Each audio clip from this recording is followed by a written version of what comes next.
ধন্যবাদ। একটু একটু দিদার একটু বসেন। হাসুন সাহেব হাসুন সাহেব ধন্যবাদ। বাংলাদেশ জাতীয়তাবাদী দল এক নম্বর ওয়ার্ড কর্তৃক আয়োজিত আজকের সভার সম্মানিত বিএনপি নেতৃবৃন্দ, সম্মানিত যুবদল, ছাত্রদল, শ্রমিক দল, কৃষক দল, স্বেচ্ছাসেবক দল নেতৃবৃন্দ এবং সম্মানিত কর্মীবৃন্দ, আসসালামু আলাইকুম ওয়া রাহমাতুল্লাহ। ঈদ পুনর্মিলনী সভায় আপনারা যারা উপস্থিত হয়েছেন আপনাদের সবাইকে জানাই ঈদ মোবারক। আজ আমরা এই ঈদ পুনর্মিলনী সভাটা কেন করেছি এটা এতক্ষণ পর্যন্ত বিভিন্ন বক্তা বিভিন্নভাবে বিবৃত করেছেন, আপনারা শুনেছেন। এই পুনর্মিলনী সভা করার অর্থ, আমি যখন ঢাকা থেকে আসি তখন একজন একজন করে মাত্র বলা শুরু করেছি আপনাদের কোনো প্রোগ্রাম আছে কিনা। বিএনপি নেতৃবৃন্দকেও বলেছি, যুবদল নেতৃবৃন্দকেও বলেছি, ছাত্রদল নেতৃবৃন্দ আকাশ তাকেও বলছি তোমাদের কোনো ঈদ পুনর্মিলনী সভার কোনো প্রোগ্রাম আছে কিনা। সবাই বলছে কি আমাদের বিএনপি নেতৃবৃন্দরা নিজেরা বিভক্ত, তারা আয়োজন করতে পারে না, বিএনপি বিভক্ত থেকে আমরাও পারি। এখন বড় দুঃখজনক বিষয় যে গত 17 বছর বিএনপি একটা ফ্যাসিস্ট শাসনের অধীনে নিষ্পেষিত, নির্যাতিত, মামলার শিকার বিএনপি নামে এই সংগঠনটি সারা বাংলাদেশে হেন কোনো নির্যাতন না যায় যেটা এই বিএনপি উপর করে। গত 5ই আগস্ট এই ফ্যাসিস্ট সরকারের পতন ছাত্র জনতা এবং বিভিন্ন রাজনৈতিক দল, পেশাজীবী সংগঠন এবং আপামর জনসাধারণের প্রতিরোধের মুখে এই সরকার বাংলাদেশ থেকে পালিয়ে ভারত যেতে বাধ্য হয়। আমরা একটা, অনেকে বলে স্বাধীন, আমি বলি আমরা আমাদের স্বাধীনতা পেয়েছি, কিন্তু 71 সালের স্বাধীনতা আর 24 সালের স্বাধীনতা এক জিনিস নয়। 71 সালে আমরা একটা ভূখণ্ড পেয়েছি আর 24-এ আমরা আমাদের কথা বলার স্বাধীনতা পেয়েছি। আমরা ফ্যাসিস্ট মুক্ত হয়েছি, একটা স্বৈরাচারী সরকারের নিষ্পেষণ থেকে মুক্তি পেয়েছি। এই নিষ্পেষণ থেকে গত 5ই আগস্টের মুক্তির পর আমি মনে করেছিলাম আমাদের এই এলাকার জাতীয়তাবাদী দলের অঙ্গ সংগঠনগুলো আরো শক্তিশালী এবং দ্বিগুণ উৎসাহে আরো এগিয়ে যাবে। কিন্তু বড় দুঃখের বিষয়, অনেক দুঃখের বিষয়, আমি বিভিন্ন সময় খবর নেই। আমি গত কিছুদিন আগে আসার পর একটা সমন্বয় মিটিংয়ে দেখেছিলাম, সেই মিটিংয়ে অনেকে উপস্থিত হন নাই, কিন্তু তখন অনেক লোক উপস্থিত হয়েছে। যাক, সেই কথা থেকে বড় কথা হচ্ছে আজকে আমি এখানে আপনাদের মাধ্যমে ঈদ পুনর্মিলনী সভার জন্য আপনাদের সিনিয়র নেতৃবৃন্দের সাথে গতকাল রাত্রে যোগাযোগ করার পরে ওনারা সবাই বলেছেন যে না করেন। এই করার কারণে একেবারে শর্ট টাইমের ভিতরে আমরা এই পুনর্মিলনী সভাটার আয়োজন করেছি। যারা উপস্থিত হয়েছেন তাদের সবাইকে ধন্যবাদ। এতক্ষণ পর্যন্ত যত বক্তব্য শুনেছেন আমাদের বিভক্তির কারণ, কেন আমরা বিভক্ত হব, আমাদের মেইন উদ্দেশ্যটা কি, বাংলাদেশ জাতীয়তাবাদী দলের মেইন উদ্দেশ্যটা কি, তারেক রহমান কি বলেছেন, তারেক রহমান কি বলতে চাচ্ছেন, আমাদেরকে কি বুঝাতে চাচ্ছেন, আমরা কি সেগুলা ধারণ করি, আমরা কি জানি তারেক রহমান কি বলেন, বেগম খালেদা জিয়া কি বলেছেন, আমরা কি সেগুলো ধারণ করতে শিখেছি? আমি তো মনে করি শিখা হয় নাই। আমাদের তৃণমূল পর্যায়ের লোকেরা তারেক রহমানের বক্তব্যকে ধারণ করতে পারে নাই। যদি ধারণ করতো তাহলে আমাদের দলের ভিতরে বিশৃঙ্খলা কেন হবে, আমাদের দলের ভিতরে কেন খাই রোগ উঠবে, টেন্ডারবাজির এই ধারাবাহিকতা আসবে, আমাদের দলের ভিতরে কেন মাটি খেগর সৃষ্টি হবে, যেটা বিগত সরকার ফ্যাসিস্ট সরকার করেছিল, সেই মাটি খেগো কেন আমাদের দলের সৃষ্টি হবে। তাহলে তাদের ভিতরে আর আমাদের ভিতরে পার্থক্যটা কোথায়?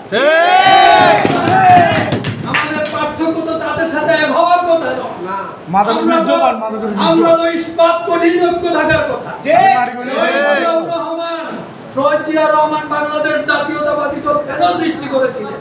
শহীদ জিয়া রহমান বাংলাদেশ জাতীয়তাবাদী দল সৃষ্টি করে 3 বছরের ভিতরে বাংলাদেশে 99% আওয়ামী লীগের বিরুদ্ধে দাঁড়িয়ে কিভাবে এই দলকে এত জনপ্রিয়তা করেছিলেন?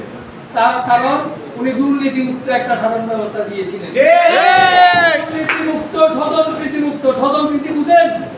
স্বজনপ্রীতি বুঝেন আপনারা? মানে আমি যখন সভাপতি, আমার ছেলে, আমার আত্মীয় স্বজনদেরকে নিয়ে যদি আমি ভাগ বাটোয়ারা করি, তাকে বলে স্বজনপ্রীতি। এই স্বজনপ্রীতি যদি হয়, সেখানে দুর্নীতি হয়।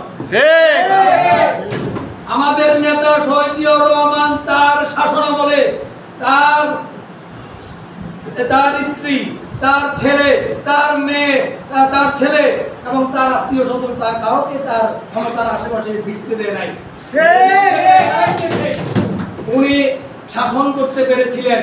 অন্য যত মন্ত্রী, অন্য যত সংসদ সদস্য আছে তাদের উপর ছোট কি ঘুরেছে।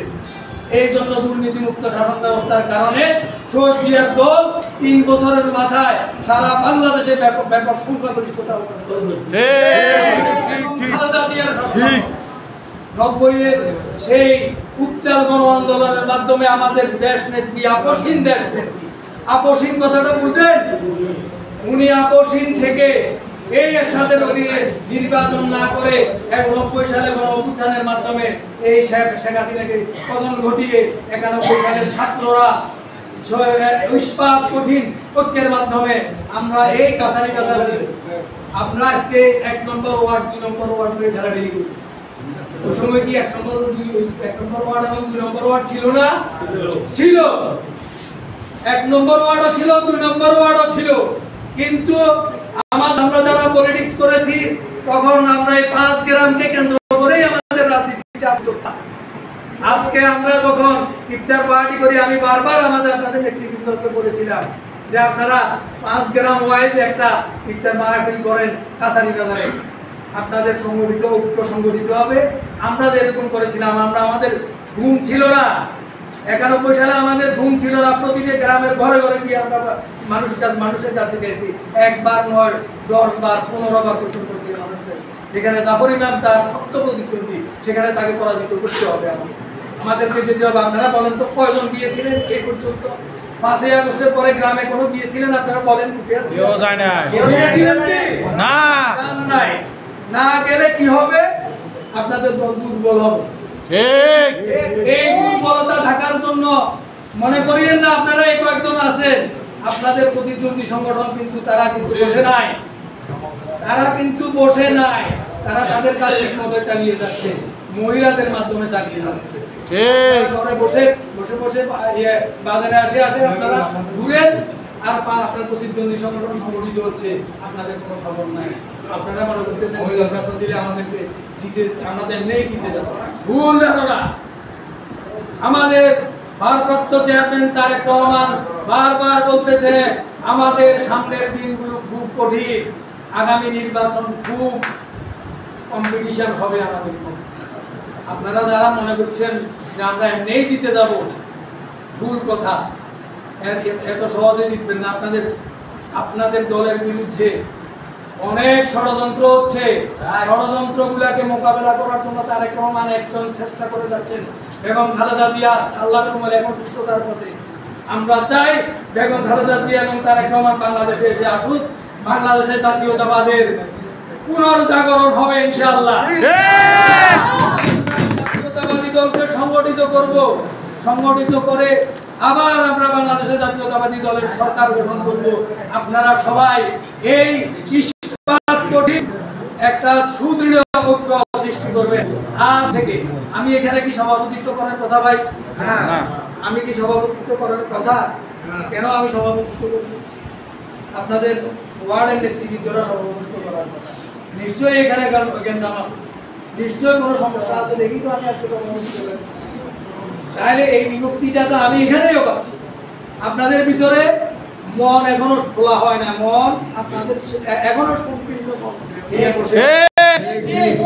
আপনাদের ভিতরে এখনো সংকীর্ণ মন, এখান থেকে বাইরে হলে আপনারা আগের মতোই ঘুরবেন। আমার তো মনে হয়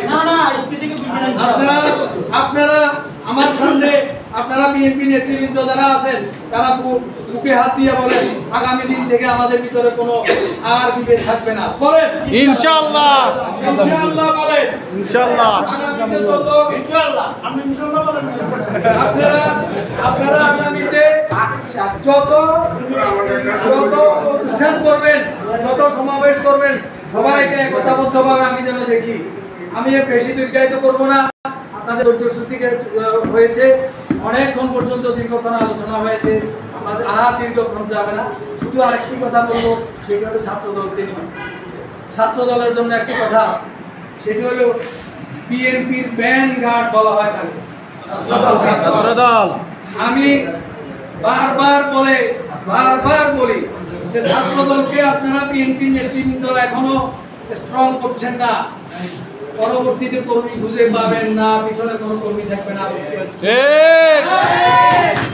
ঠিক ঠিক। পিছনে যদি কর্মী না থাকে, আপনি নেতা নিয়ে খালি আপনি নিজে নিজে স্লোগান দিয়ে লাভ হবে না, কোনো লাভ হবে না, কোথাও গিয়ে দাঁড়াইতেও পারবেন না। আপনারা মনে করছেন আমি চেয়ারম্যান হয়ে যাব, মেম্বার হয়ে যাব, নো, দাঁড়াইতেও পারবেন না যদি কর্মী না থাকে। আজ থেকে যারা চেয়ারম্যান এবং মেম্বারের জন্য মনে করছেন দাঁড়াবেন, তাদের উদ্দেশ্যে দুটি কথা বলি। তারা বিএনপিকে সংগঠিত করার জন্য আর্থিকভাবে, মানসিকভাবে আপনারা সারা সহায়তা করতে হবে। কোনো ঠেকা পড়ে নাই আপনাদেরকে, আমি পারবো, আমি এসে আমার পকেটের খরচ টাকা আমি আর করতে পারবো। মাদকের বিরুদ্ধে এই ইফতার মাহফিলে আমার কন্ট্রিবিউশন আছে।